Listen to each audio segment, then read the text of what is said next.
Le sanctuaire est niché au cœur des Hautes-Alpes, à moins d'1 heure de route du Haut-Vernay. C'est ici que les parents du petit Émile sont venus prier plusieurs fois depuis la disparition de leur enfant. Tous les matins à 8h10 précises, la messe est célébrée. Seigneur, fais de nous. Dans l'assistance, le père Michel Desplanches, recteur de Notre-Dame-du-Lot. Siècle, Amen. L'une des chapelles du sanctuaire est dédiée à Émile.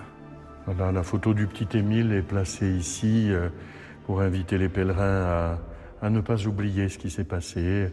Les pèlerins laissent des images, un scapulaire, quelques bonbons. Ce petit lieu est fréquenté par beaucoup de pèlerins qui viennent porter dans leurs prières cet enfant, sa famille et les confier à Benoît.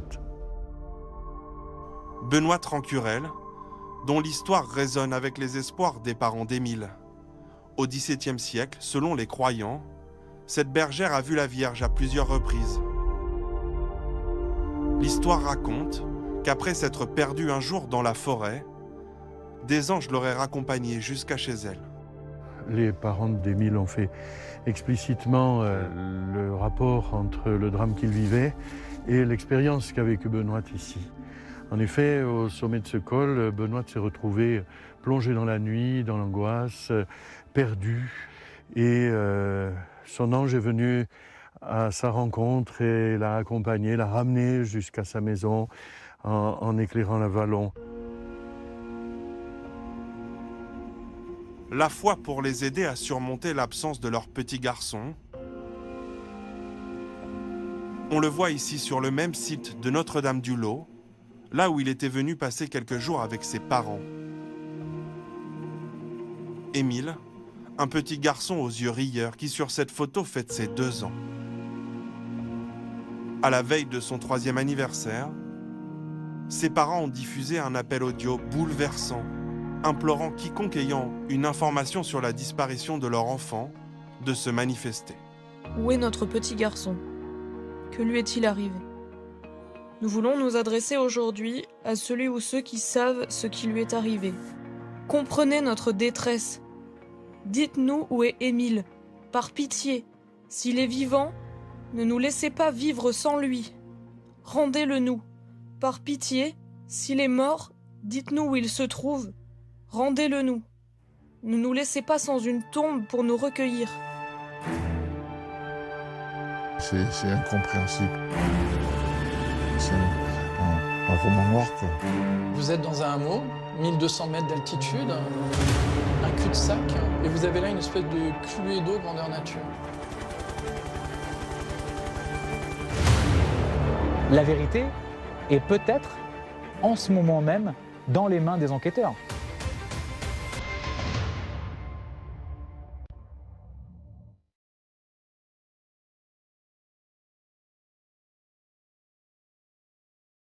C'est un village comme il en existe des dizaines dans la région. En bas le Vernay, 120 habitants en hiver, des dizaines de maisons, des rues étroites, entourées par des montagnes et des forêts.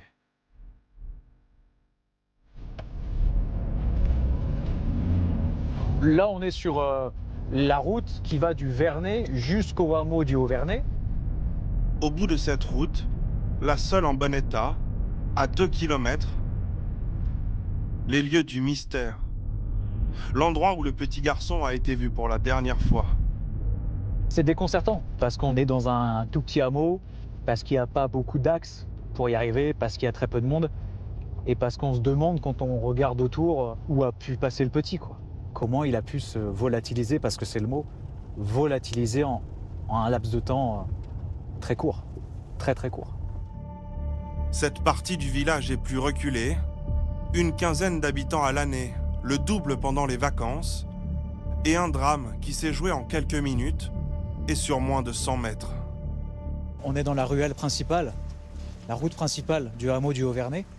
Il y a la maison des grands-parents d'Émile. Et comme vous le voyez autour, il y a des habitations, mais c'est tout petit, vraiment, vraiment tout petit, tout petit. C'est là que ça s'est passé ? C'est là que Émile a été vu pour la dernière fois, par 2 témoins en train de descendre au lavoir qui est juste en bas.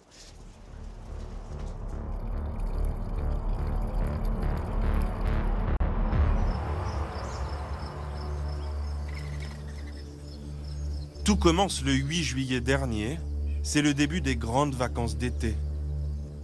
Dans ce paysage de cartes postales, entre pâturage et montagne, au cœur des Alpes de Haute-Provence. Émile vient de rejoindre ses grands-parents dans le village du Haut-Vernay. Depuis plus de 20 ans, la famille passe tous ses étés dans une grande maison au cœur du hameau. Ce qui frappe tout de suite, c'est vraiment une maison de montagne, donc c'est hyper rustique. On a de la pierre, on a du bois, on a une grande table hyper solide, une table familiale sur laquelle il y a toujours un café ou un morceau de tarte. Et du coup, on est vraiment plongé en fait dans l'intimité d'une famille, et une famille pleine de vie. Samuel Pruvot, de l'hebdomadaire Famille chrétienne, est le seul journaliste à y être entré et avoir rencontré la famille du petit garçon. Une famille nombreuse, avec à sa tête Philippe et Anne, les grands-parents d'Émile. Ils n'ont qu'une 50aine d'années. C'est des grands-parents plutôt qu'on sent actifs. Ils sont très créatifs. Le grand-père, il fait des cabanes dans les bois. Et puis, avec un côté pas du tout néo-rural, parce qu'ils n'ont pas besoin d'être néo, parce qu'en fait, ils sont de là, quoi. Et donc, ils sont super bien implantés dans les Alpes de Haute-Provence. C'est une famille qui semble assez soudée, une famille nombreuse. Donc, les grands-parents ont eu 10 enfants, dont Marie, donc l'aînée, qui est la mère d'Émile, qui a 25 ans. Ils sont catholiques, pratiquants, ils vont à la messe assez régulièrement. À la messe, les femmes chantent, les enfants jouent tous d'un instrument de musique. C'est une famille qui vit selon ses propres traditions. Ce 8 juillet dans la maison, aux côtés d'Émile et de ses grands-parents, se trouvent aussi ses oncles et ses tantes, dont le plus jeune est âgé de 8 ans. La journée de sa disparition, il a profité de la journée comme d'habitude avec ses oncles et tantes. Ensuite, l'après-midi, il aurait fait une sieste jusqu'aux alentours de 17h. Ensuite, il aurait été changé par sa grand-mère. Et peu après 17h, le grand-père, les oncles, les tantes, jeunes, devaient s'en aller pour monter une clôture en bois sur le secteur du Haut-Vernay. Et au moment où les grands-parents sont en train de charger le coffre de la voiture, on est aux alentours de 17h, 17h15, ils se rendent compte que le petit Émile qui était en train de jouer dans le jardin juste à côté de la voiture qu'ils sont en train de charger a disparu. Et à 18h environ, la grand-mère du petit garçon va contacter le 17 pour donner l'alerte. Et du coup, elle leur explique que leur petit-fils a disparu, qu'il a échappé à leur surveillance, qu'il porte un short blanc, un t-shirt jaune. Colomban et Marie, les parents d'Émile, ne sont pas présents dans le village au moment de la disparition. Ils se trouvent à 2 heures de route, à la Bouilladisse près de Marseille, là où ils résident. On a appris qu'il y avait un petit garçon qui avait disparu dans les Alpes de Haute-Provence, mais j'ai pas fait le rapprochement tout de suite en fait. C'est un collègue à moi qui, il y a un compte Facebook sur la Bouilladisse. C'est là que j'ai vu qu'en fait il y avait des gens de la Bouilladisse qui se proposaient d'aller au Vernay pour participer aux battues, etc. Quand j'ai vu la photo d'ici, j'ai compris de suite, quoi. Sur place, au Haut-Vernay, la panique s'est emparée de tout un village. Les gendarmes arrivent à 18h40. Les gendarmes vont tout de suite prendre l'appel très au sérieux parce qu'il faut savoir qu'en matière de disparition d'enfants, toute disparition est jugée inquiétante d'emblée. Très rapidement, de gros moyens ont été déployés. Moyens aériens également, avec un hélicoptère qui a été dépêché sur place. Des volontaires affluent de toute la région pour participer aux recherches. Il y a même des entreprises qui ont mis leurs salariés au repos pour monter et prêter la main et essayer de retrouver le petit garçon. On a tous des enfants, des frères, des sœurs, des neveux. Donc un petit qui disparaît, c'est pas rien. C'est un choc déjà pour le village, c'est un choc pour la famille. Donc on est bien obligé de venir. Il y a une effervescence, en fait. Tout le monde se mélange, les gendarmes, les volontaires, les pompiers, les journalistes, et tout le monde se mélange sur moins d'une centaine de mètres. Le centre communal a été réquisitionné par la gendarmerie pour en faire le centre opérationnel de recherche. La petite boulangerie ou l'ex-boulangerie désaffectée est déjà prévue pour servir éventuellement de salle d'interrogatoire. Juste à côté, il y a le petit café où les journalistes se sont déjà installés. Voilà, donc c'est un microcosme déjà qui est en place.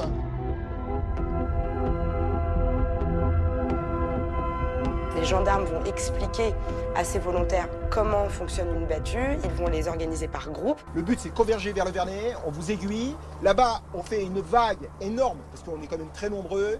Le but, c'est de faire un éventail pour revenir jusqu'ici, pour verrouiller toute la zone qui n'a pas encore été couverte jusqu'à hier. Il y a un vrai système qui va se mettre en place avec un ratissage assez précis et minutieux de la part de ces citoyens. On resserre à droite, on fait un maillage serré. On est sur le massif des Trois Évêchés, perché à 1300 mètres d'altitude. On est avec des montagnes aux alentours, des champs à perte de vue, un milieu très naturel, escarpé et accidenté.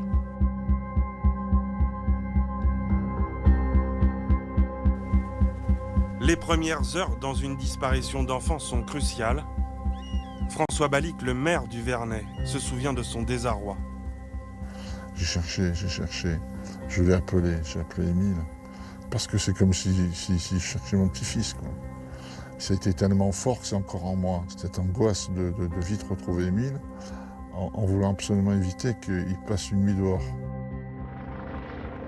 Un nouveau drame pour cette commune, déjà très marquée par le crash de la Germanwings en 2015. 150 morts dans le massif des Trois Évêchés à quelques kilomètres de là. Cette fois-ci, la tragédie touche un enfant de 2 ans et demi.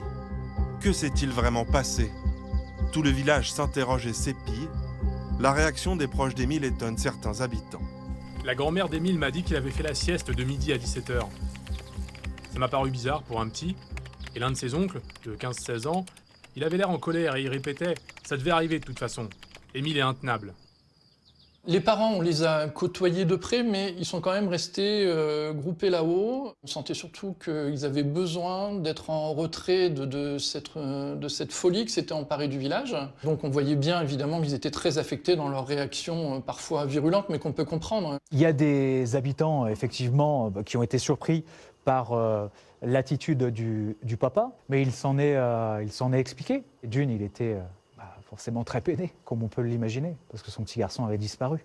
Et il voyait bien aussi que beaucoup de monde partait dans tous les sens, donc il a été sans doute peut-être directif. Dans le même temps, un hélicoptère et des drones thermiques survolent la zone. Les maisons sont toutes fouillées, les voitures inspectées, les puits et les points d'eau sondés. 12 hectares en tout vont être ratissés. Il y a même un instrument de l'armée qui a été utilisé pour scanner les balles de foin. Ils se sont dit très logiquement, on ne sait jamais s'il était dans un champ, peut-être qu'il a été pris malencontreusement. Et donc ce scanner haut de gamme permet de détecter même un bouton de pantalon, quoi, hein. Même la piste de l'animal sauvage est étudiée. Émile aurait-il pu être emporté par un rapace? L'aigle royal, le faucon, la buse, l'épervier règnent en maître dans ces montagnes. Belinda est fauconnier, elle connaît parfaitement ces animaux sauvages, leurs réflexes et la nature de leur proie. Il faut savoir qu'un rapace, l'aigle royal qu'on a avec nous par exemple, le mâle va faire 3 kg, 3 kg 2, aller jusqu'à 4 kg. La femelle elle va peser 6 kg, 7 kg. Il faut savoir qu'un rapace est capable de lever 1/3 de son poids. Mais un enfant de 2 ans et demi pèse entre 10 et 20 kilos. Sachant de ça, c'est juste pas possible. Donc eux, ce qu'ils vont faire, parce que les aigles royaux, par exemple, ils ont la réputation de chasser des grosses proies, telles que le chamois, des choses comme ça. Ce qu'ils vont faire, c'est qu'ils vont pousser les proies dans les falaises, etc. Et ils ne sont pas capables de lever. Un animal sauvage qui s'attaque à un humain, il y aurait des pistes. Il y aurait des traces, il y aurait des ossements, il y aurait pas mal de choses, hein. Au bout de 48 heures de recherche, le procureur vient faire le terrible constat. devant des dizaines de journalistes. À l'heure où je vous parle, le petit Émile n'a pas été retrouvé. Nous ne disposons d'aucun indice, d'aucune information, d'aucun élément qui puisse nous aider à comprendre cette disparition. On bascule dans autre chose et puis bien sûr le procureur le dit de manière assez pudique, mais il explique qu'après 48 heures, et étant donné l'âge du petit, 2 ans et demi, il y a très peu de chances de le retrouver désormais en vie, en tout cas s'il s'est perdu bien sûr, puisque a fortiori le pronostic vital est à ce stade plus qu'engagé. Son corps n'a pas été non plus retrouvé. Un corps, malheureusement, ça laisse des traces, il peut y avoir des prédateurs qui tournent autour, donc on le trouve. Là, je pense qu'à 99%, on peut exclure que le petit se trouve là et que personne ne l'ait vu.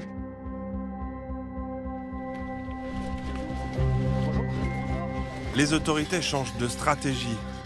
Les bénévoles sont remerciés, le village bouclé. 80 gendarmes et militaires poursuivent les fouilles ciblées. C'est donc la recherche éventuellement de mégots, de traces de textiles qui auraient pu être accrochées à des branches, des traces de sang, on ne peut pas l'exclure, des traces de foulage, des traces diverses et variées, tout ce qui pourrait être exploité notamment scientifiquement par la suite. La piste criminelle devient prioritaire. Pour les parents d'Émile, c'est une épreuve supplémentaire. L'incertitude est un supplice. Quand on les rencontre, on est soi-même en fait ravagé par la douleur qu'ils portent. C'est quelque chose qui est survenu il y a peu de temps et qui n'est pas élucidé. Et en plus, c'est un jeune enfant, donc c'est le maximum de l'horreur. Donc je sens des gens qui sont sous pression et je suis moi-même en fait écrasé par la douleur en fait qui est la leur. De son côté, le parquet d'Aix-en-Provence ouvre une information judiciaire pour enlèvement et séquestration. Qu'est-il arrivé au petit garçon? Comment a-t-il pu se volatiliser à 17h15 au milieu de la place d'un hameau aussi paisible? L'enquête démarre avec cette première question cruciale. Où Émile a-t-il été vu pour la dernière fois? Des chiens à l'odorat exceptionnel sont déployés dans le hameau pour tenter de retracer le trajet qu'aurait pu emprunter le petit garçon à partir de la maison de ses grands-parents. Soit il est parti à droite vers une cabane construite avec ses oncles et tantes qu'il adorait, soit il est descendu à gauche vers le centre du Haut-Vernay, ce que confirment 2 témoins, d'abord un adolescent du village. Ce témoin m'a expliqué qu'il faisait des travaux dans son habitation cet après-midi-là, qu'il avait aperçu le petit garçon. Pour lui, il était entre 16h45 et 17h. Il a vu que le petit descendait. Et un autre témoin qui dit l'avoir vu un autre témoin un peu plus âgé, qui était à ce moment-là avec son chien qui n'aurait pas aboyé par ailleurs, qui dit aussi avoir vu le petit garçon. Ces 2 témoins disent avoir vu le petit garçon en train de descendre vers le Vernay, donc vers le cœur du village, près d'une fontaine ou du lavoir, qu'il n'y en a qu'un dans ce hameau. Et on est sur un terrain qui descend, sur une pente, donc c'est vrai que quand ceux qui ont eu des enfants et qui connaissent ces enfants, un enfant de 2 ans, 2 ans et demi, on a du mal à imaginer que naturellement il va monter. Il va plus forcément descendre. Et c'est d'ailleurs sur ce chemin que les chiens ont repéré sa trace. Ils ont arrêté de marquer ici. Là, ici, au lavoir. Et il semble, celles et ceux qui connaissent le petit et sa famille, que le petit Émile aimait venir ici. Pourquoi? Parce que là, il y a des lapins dans une cage. Et apparemment, il aimait beaucoup venir voir les lapins. Donc il n'y a rien de surprenant à ce qu'il soit peut-être venu ici, s'il en avait l'habitude, voir les lapins donner à manger aux lapins. Voilà. C'est la dernière trace qu'on a d'Émile a priori. Ouais. A priori, ouais, c'est là, c'est ici. Les Saint-Hubert, eux, ils ont cette particularité d'être capables de retrouver une trace relativement précise. Ils vont marquer un endroit, repartir, revenir en arrière, voilà, c'est comme ça. Ils finissent par faire des cercles concentriques et puis à se rapprocher du dernier endroit où ils arrivent à sentir quelque chose. Et là, en l'occurrence, les Saint-Hubert, ils ont marqué donc près du lavoir et après plus rien. Donc le petit, c'est comme s'il s'était volatilisé à cet endroit-là où il avait été soulevé de terre. Toutes les hypothèses sont alors envisagées. l'accident de voiture ou de tracteur, le rôdeur délinquant sexuel, la famille. S'il y a eu une intervention humaine, la clé de l'énigme se trouve forcément au Auvernais. Et donc les gendarmes, ils sont au cœur de ce Cluedo en train d'essayer de rassembler les éléments, mais on est vraiment dans un tout petit périmètre, avec peu de possibilités qu'un étranger monte dans le village sans être aperçu. C'est tellement petit que tout le monde s'autosurveille finalement et tout le monde voit un véhicule qu'il ne connaît pas. Les gendarmes procèdent aux auditions des habitants. Certains sont entendus plusieurs fois. Les emplois du temps vérifiés, recoupés. Dans ce village, l'atmosphère se tend. Gilles est un voisin du Bas-Vernais. 60 ans qu'il est tombé amoureux de ces paysages grandioses. Il déplore les suspicions qui rongent déjà le hameau. Il y a beaucoup de gens qui, on ne sait pas pourquoi, ont raconté des choses, et alors qu'il n'y avait rien à raconter, quoi. Les gens parlent et parlent mal, quoi. Alors il ne faut pas accuser le voisin. Nous ne sommes pas la brigade d'investigation. Chacun son travail. Moi, j'attends. C'est tout. C'est pas la peine de dire c'est Pierre, c'est Paul, c'est Jacques. On se croirait pendant la guerre. Quand il y a eu les dénonciations, c'est la même chose. On a accusé des gens à tort qui ont dû passer de longs interrogatoires, quoi. Alors qu'ils n'y étaient bien sûr pour rien, quoi. Voilà. Alors il y a un peu. Mais c'est comme pendant la guerre, il y a un peu des vengeances personnelles qui se sont passées, quoi. Les habitants, les voisins, les familles qui ont ici leur maison secondaire, personne ne veut croire que l'un des leurs soit mêlé à cette disparition sordide. Le petit Émile aurait-il pu être enlevé par un rôdeur, un pédocriminel qui aurait repéré l'enfant? La piste de l'enlèvement est toujours envisagée. Quelqu'un a pu se rendre là-haut en voiture sans qu'on l'aperçoive, bien que en fait, le long de la route qui monte au Auvernais, il y a des maisons qui sont habitées la plupart par des personnes âgées ou des personnes qui connaissent en fait les gens de là-haut, les gens d'en bas, et qui connaissent un peu les emplois du temps, les plannings de chacun. Donc c'est vrai que si une voiture extérieure ou inconnue était montée là-haut, on a tendance à penser qu'elle aurait été remarquée. Après, tout est possible et le village est quand même traversant. Une hypothèse difficile à croire, mais pas totalement impossible. En effet, le village est en cul-de-sac. On y accède par le bas de la vallée, par une route départementale. En haut, c'est une impasse. En bas à droite, là encore, la route s'arrête, mais il existe un tout petit chemin caillouteux, escarpé, quasiment jamais emprunté, qui permet de sortir d'un autre côté du hameau. Autre possibilité, celle de l'accident de la route avec délit de fuite. Le petit garçon aurait-il pu être renversé par un chauffard? Il y a la possibilité qu'on ait caché un véhicule. On ne peut pas l'exclure. Que le véhicule en question était mis à l'abri quelque part, nettoyé aussi. On a pu le constater, nous journalistes, quand nous y étions, il y a vraiment beaucoup de tracteurs qui circulent dans ce village, parfois à vive allure. Et puis c'était l'époque des foins. Donc du coup, les engins agricoles allaient, venaient. Donc c'est une piste que les gendarmes ont d'ailleurs suivie. Ils ont mené des auditions sur la question.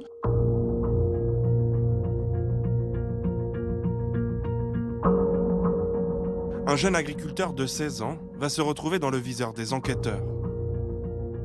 Nous l'appellerons Romain.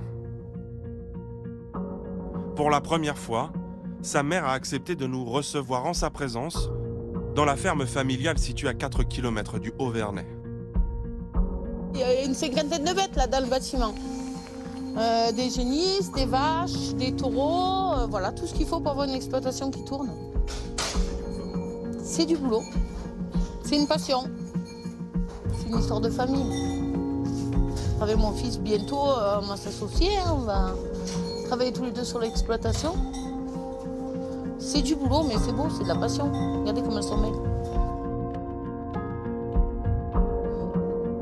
Elle et son fils ont été entendus plusieurs fois par les gendarmes. Leur exploitation perquisitionnée, leur tracteur et véhicules inspectés. Car Romain a eu un litige avec le grand-père d'Émile. Quelques jours avant la disparition du petit garçon, il a effectué des travaux de terrassement devant la maison de son cousin, située en face de celle de la famille d'Émile. Le matin du 8 juillet, alors que Romain repassait chez son cousin dans le hameau, le grand-père lui a reproché vertement d'avoir abîmé une partie de son terrain avec son tracteur. Ce jeune agriculteur, il a eu une altercation le matin avec le grand-père. Ça fait pas de lui quelqu'un de suspect. Bon, une gueulante dans un village ou dans un hameau, ça existe comme partout, tout le temps. Et il s'avère que le grand-père d'Émile est quelqu'un qui a son caractère et qui n'est pas le dernier pour pousser des gueulantes. Une gueulante parmi tant d'autres. Mais il s'avère aussi que ce jeune agriculteur a pris l'habitude de rouler vite avec son tracteur ou avec son quad. Il a eu par le passé des petits accidents ici et là avec des touristes, des gens du coin. Romain et sa mère contestent avoir abîmé le terrain du grand-père. Quant à la conduite rapide et dangereuse de Romain, il ne s'agit pour eux que de rumeurs et de ragots, colportés par des habitants du village. On connaît la bêtise humaine, on sait de quoi les gens sont capables, donc voilà, on n'est pas étonnés non plus. Les enquêteurs font quand même la part des choses et ils nous l'ont dit. Dans tous les cas, voilà, ils ont bien dit à mon fils, dans tous les cas, si les journalistes te demandent, tu leur diras que toi, tu n'es pas mis en examen. Le jeune homme a été entendu en tant que témoin. Il n'a jamais été placé en garde à vue ni mis en examen. Gilles a suivi cette affaire dans l'affaire depuis le début. Lui qui connaît très bien la famille, a vu les ravages qu'ont pu faire ces accusations sur Romain. On peut dire qu'il a été comme accusé, quoi, d'avoir commis quelque chose, quoi. Alors que qu'il n'y a rien du tout, parce que s'il y a eu quelque chose, la police l'aurait emporté, quoi. Parce que depuis le début, c'est un enfant qui a toujours son téléphone avec lui, quoi. Donc les enquêteurs savent très bien, minute par minute, où il était quand le petit a disparu, quoi. Selon ses proches, des éléments de téléphonie permettent de dire que Romain ne se trouvait pas au Haut-Vernay l'après-midi du 8 juillet, au moment de la disparition d'Émile. L'analyse de la téléphonie, un outil précieux dans la main des enquêteurs. Cela peut leur permettre d'avoir une idée précise des personnes présentes sur place le jour de la disparition du petit garçon. C'est maintenant une arme extrêmement importante dans les enquêtes. 1600 appels, 1600 en tout cas conversations téléphoniques, messages qui ont été échangés dans une zone assez large qu'il faut analyser. La gendarmerie a pu s'appuyer pour ça sur Anacrim, qui est un logiciel qui permet de recouper des éléments qui a priori n'ont rien à voir entre eux, une plaque d'immatriculation et un téléphone portable, des choses comme ça. Au mois de novembre, ce travail d'analyse long et fastidieux va conduire les gendarmes à mener des perquisitions chez 36 personnes, au Haut-Vernay, mais aussi dans d'autres départements. Ont été concernés toutes celles et ceux qui étaient présents physiquement au hameau du Haut-Vernay le jour de la disparition d'Émile, à la fois leur résidence secondaire, mais aussi leur résidence principale. C'est pour ça qu'il y a eu également des perquisitions dans d'autres départements, les Bouches-du-Rhône, mais même du côté de Saint-Étienne. Et à l'heure où l'on se parle, ils sont toujours en train d'éplucher ces données qu'ils ont récupérées. Une équipe de 15 enquêteurs est dédiée jour et nuit à l'affaire. Tout est passé au peigne fin, rien n'est laissé au hasard, aucun doute ne doit subsister. Une dalle en béton, coulée par des ouvriers dans une maison du Haut-Vernay, au moment de la disparition d'Émile, a par exemple été sondée à 2 reprises. Il va y avoir un sonar qui va être passé sur une dalle en béton qui a été construite et on se rend compte qu'il y a quelque chose de pas clair sous cette dalle. Dans un premier temps, une partie de la dalle est détruite par les enquêteurs. Il s'avère que c'était un bout de polystyrène qui avait été oublié par les ouvriers. Mais n'empêche que quelques semaines plus tard, ils sont revenus finir le travail. C'est-à-dire qu'avec un marteau-piqueur, ils ont passé la journée, ils ont tout démonté. Il y a par exemple aussi un étang non loin qui a été sondé. C'est encore une fois une manière de fermer des portes pour des gendarmes et de dire ce n'est pas là, on avance. Reste un point d'interrogation, le profil de la famille d'Émile.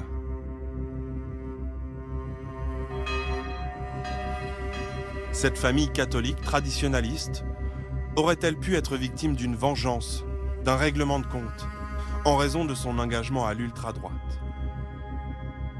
Les parents d'Émile, Colomban et Marie, ont fait partie du Bastion social, un mouvement néofasciste fondé par des anciens membres de l'Action française, aujourd'hui dissous. On les voit ici sur cette photo, entourés de leurs camarades. Le père d'Émile, qui est alors étudiant ingénieur, comparaît en 2018 devant le tribunal correctionnel d'Aix-en-Provence pour avoir molesté un couple d'origine maghrébine. L'un de ses camarades est condamné, lui sera relaxé. Colomban a tenu à donner des précisions sur cet épisode de leur vie dans l'hebdomadaire Famille chrétienne. On a largement commenté notre adhésion à un mouvement. Nous avons fait en effet un bref passage avant de le quitter car il ne correspondait pas à nos convictions catholiques, sans jamais y avoir commis quoi que ce soit de répréhensible. Et ils m'ont expliqué en fait pourquoi ils l'ont quitté. Ils se rendent compte en fait que dans ce groupe, il y a des thèses néo-païennes. Les thèses néo-païennes, c'est assez simple, c'est de dire le judéo-christianisme égale, comme dirait Nietzsche, la faiblesse. Et donc Jésus, c'est un problème parce que c'est un prédicateur juif. Et là, tous les deux se disent, nous en fait, on est chrétiens catholiques, on ne peut pas cautionner un discours comme ça. Ils apparaissent ensuite en 2021 sur une liste proche d'Éric Zemmour pour les régionales, emmenée par Valérie Lopiès, aujourd'hui membre du Parti des Patriotes. Elle se souvient d'un couple paisible qui partageait ses idées. Il était donc avec son épouse et avec son bébé, à l'époque, donc c'était le petit Émile qui était, je me rappelle, dans les bras de sa maman, et des gens charmants. Je me rappelle d'un jeune homme qui était humble, qui n'était pas intéressé pour avoir un mandat, ce qui est en politique et quand vous recherchez des candidats, ce qui est quand même assez rare, intelligent, c'est-à-dire qu'il a une certaine culture, l'amour de la France, et il s'est dit, bah, écoutez, si je peux vous rendre service de cette façon-là, je rends service en même temps à mon pays, eh bien, je suis prêt à venir avec vous. Et j'ai eu vraiment un très bon échange avec lui, et je trouvais qu'il avait des qualités humaines, sympathiques, etc., chaleureux. Le couple aurait-il pu être la cible de personnes malveillantes? Si les gens se déclarent la guerre pour tout et n'importe quoi, après, saisissent n'importe quel prétexte, et puis les prétextes les plus, vous voyez, insensés pour déclencher leur haine, c'est absolument monstrueux. Si vraiment la France est tombée à ce niveau-là et enlève un petit, enfin je veux dire, c'est, vous voyez, là on est devenu fou, quoi. Les enquêteurs n'excluent aucune piste, d'autant que la famille et leurs voisins ont déjà subi un incendie criminel.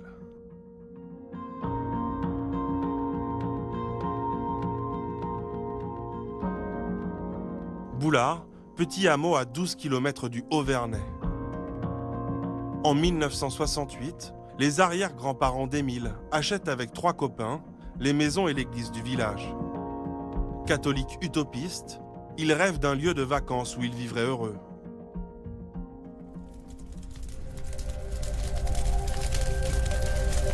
Mais en 2019, le hameau est la cible d'un incendie intentionnel. Plusieurs mises à feu sont découvertes dans les ruines. La police ne retrouvera jamais l'auteur. Cet incendie aurait-il un lien avec la disparition d'Émile? Impossible de le savoir aujourd'hui. La famille du petit garçon, elle, ne croit pas à l'hypothèse d'un règlement de compte. Les parents d'Émile ont choisi de ne pas s'immiscer dans l'enquête. Et il y a aussi une parole, moi, qui m'a beaucoup marqué, que je n'imaginais pas du tout, hein.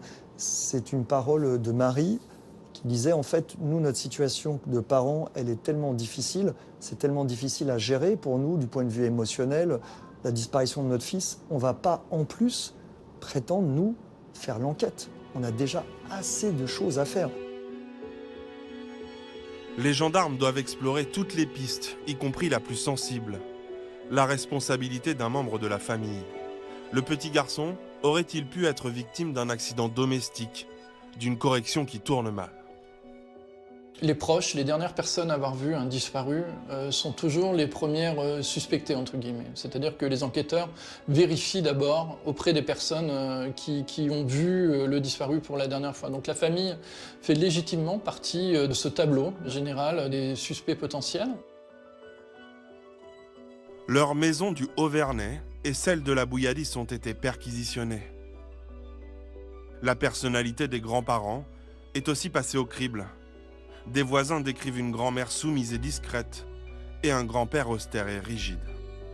C'est quelqu'un qui a du caractère, qui ne se laisse pas faire, qui est capable de gueulante et qui veut le meilleur pour sa famille. Certains m'ont dit que c'était un peu à l'ancienne, ça marche droit, ça file droit. Et puis, il y en a d'autres qui les apprécient, qui disaient oui, mais avec 10 enfants et des petits-enfants, vous feriez comment? On sait ce que c'est, un enfant turbulent, mais s'il y en a 8, 9, il est peut-être obligé de hausser le ton. Vous voyez, il y a tout qui est dit. Et son contraire. Moi, j'ai jamais vu de gestes déplacés. Ça, c'est sûr qu'ils sont rigoureux. Ça, c'est des enfants qui bronchent pas, on voit qu'ils ont été habitués à respecter ce qu'on leur donne, les consignes qu'on leur donne. Bon, point barre. Des suspicions, des hypothèses loin de fragiliser la famille. Les parents et les grands-parents du petit garçon font face ensemble pour affronter cette épreuve. Un lien fort qui a marqué Samuel Pruvot.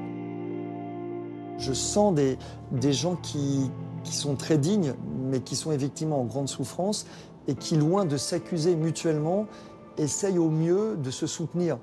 Et je vois les enfants qui manifestement continuent évidemment de faire confiance aux parents et encore une fois aux grands-parents qui avaient la garde. Ça me sidère de voir effectivement une famille unie.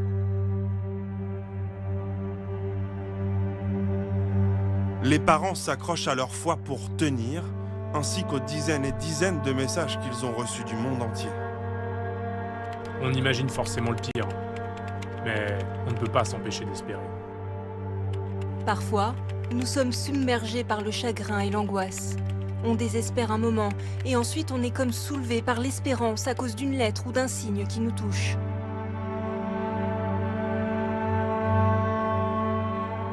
Depuis le 8 juillet, les parents d'Émile vivent entre espoir et abattement.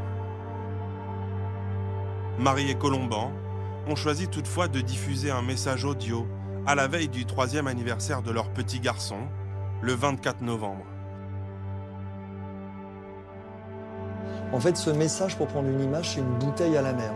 Le message audio, ce qui est important, c'est qu'ils l'ont pensé eux-mêmes, ils l'ont écrit eux-mêmes, ils l'ont enregistré aussi eux-mêmes, tous les deux, même si c'est Marie qui parle plus que Colomban.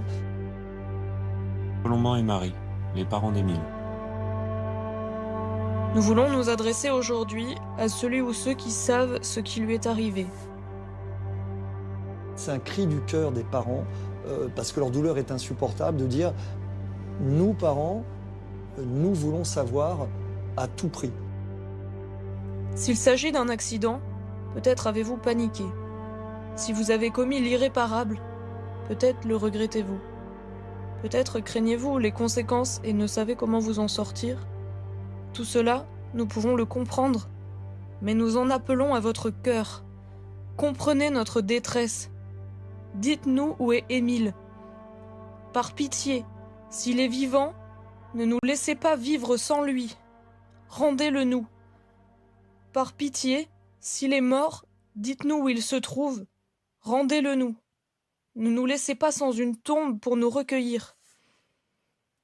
Tout cela, vous pouvez le faire de 1000 manières, même anonymement, sans avoir à vous dénoncer. Ne nous laissez pas vivre le restant de nos jours, ainsi que nos familles, avec cette affreuse angoisse qui nous broie le cœur. Nous vous en supplions, dites-nous où il se trouve. Rendez-nous Émile.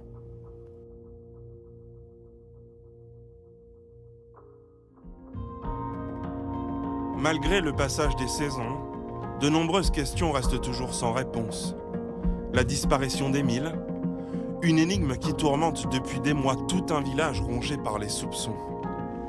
C'est sûr que ça, tout le monde dans le village est affecté, quoi. Je ne suis pas le seul à me réveiller en pleine nuit, quoi, et à me demander où il est passé. Je pense qu'on pourra se ressouder qu'une fois qu'on connaîtra la vérité de cette histoire. Tous espèrent que des gens vont parler, que les langues vont se délier, et surtout que le mystère Émile ne continuera pas de hanter encore longtemps la vallée de la Blanche.